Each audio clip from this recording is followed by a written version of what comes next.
It's now a little over 13 weeks until the launch of Microsoft Flight Simulator 2024, the brand new sim.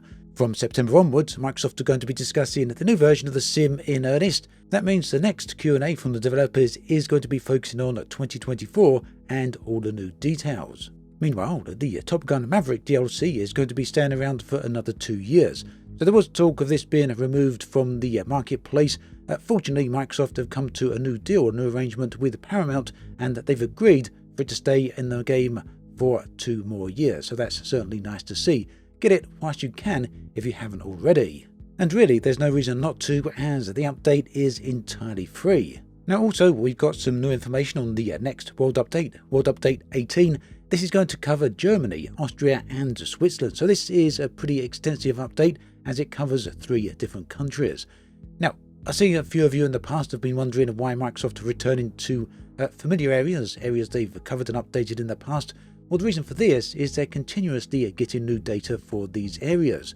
In particular, they've been able to get some very good data for these countries, and Microsoft specifically cited here, Jörg Newman, head of Microsoft Flight Simulator, mentioned that it's down to the European Union's policy of high-value data.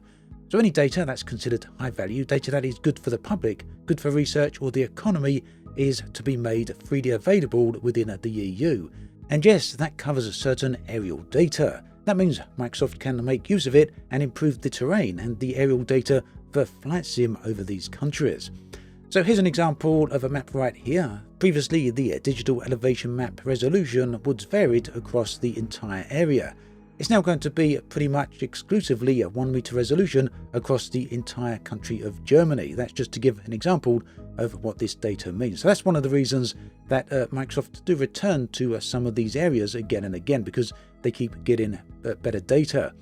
Now, World Update 18 is going to be very big. There's going to be, in addition to the 3 countries there, 116 new points of interest, as well as 3 brand new airports. Now, going further afield, there's been a lot of questions over the years of why Eastern countries are not updated with these world updates, and I've seen that asked a lot, both in the official Q&A chat as well as on the comment section to my previous videos. Now, Microsoft did touch on this, and there's quite a few reasons for this. Specifically, some of the countries simply don't allow their data to be exported outside the country, or they have other complications or requirements on that. One of the examples used was Turkey. Now, Turkey do allow for the collection of aerial data, but they said that the data then needs to be stored inside of the country. It mustn't leave Turkey. So with a game like Microsoft Flight Simulator, that makes it rather difficult, as obviously the data does need to be distributed pretty much everywhere. Microsoft already have servers set up for this. One of the ideas suggested was that perhaps the data for Turkey could be stored on servers within Turkey and then distributed outside of there. So obviously that has all led to some complications. It's one of the reasons that we don't see data for Turkey updated just yet. But Microsoft have said that they think, or Jörg Newman has said that he thinks this hopefully could be rectified in the future. He talked about another country with restrictions is Greece. He didn't go into any details on exactly what the restrictions there were, but he does say he thinks there's going to be a viable path forward for this in the future. Then we come to Eastern Europe. Now, this has various issues that need to be navigated. Jörg does say, though, that he thinks they can get there with this, but it's probably going to take quite a few years. Also, the further east you go, things get even harder. Now, no countries were named for that, but it seems there's a few obvious places. Jörg said that Microsoft are certainly trying with this, but obviously it's not a straightforward situation. So for those of you wondering why the eastern part of the world doesn't get any updates in the sim, there are a bunch of them right there. There's a few reasons why it's not yet happened. As for the southern hemisphere, well, let's say a lot of work is going into that right now. World Update 19 is going to be focusing on Brazil, and that has been long requested from the community, and is something that Microsoft are currently working on. So we can see that hopefully before the end of the year with World Update 19.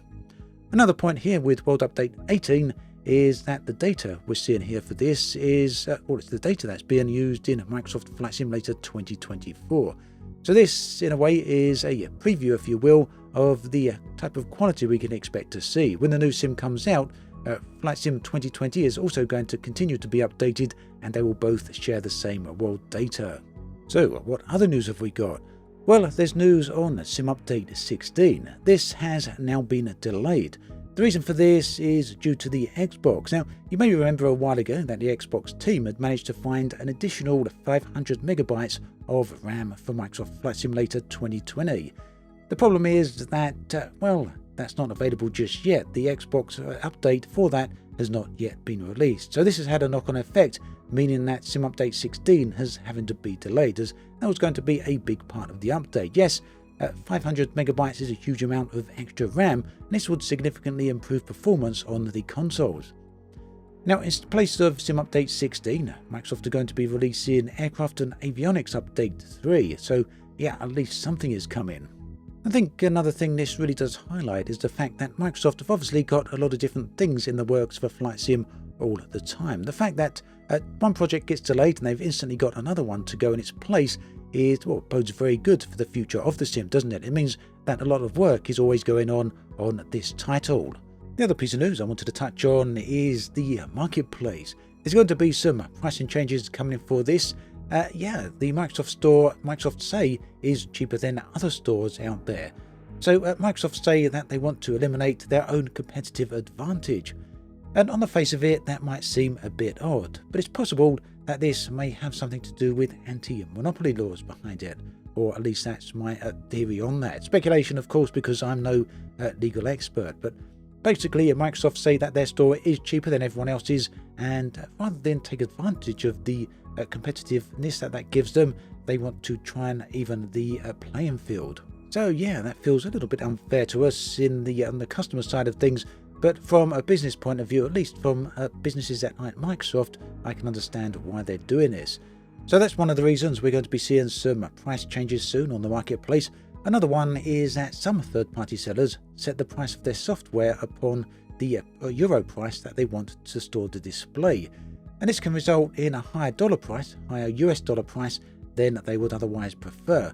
So this is something that Microsoft will fix. It seems to me that they're going to allow the developers to set independent euro prices, pound prices, and dollar prices. So basically individual prices for respective marketplaces.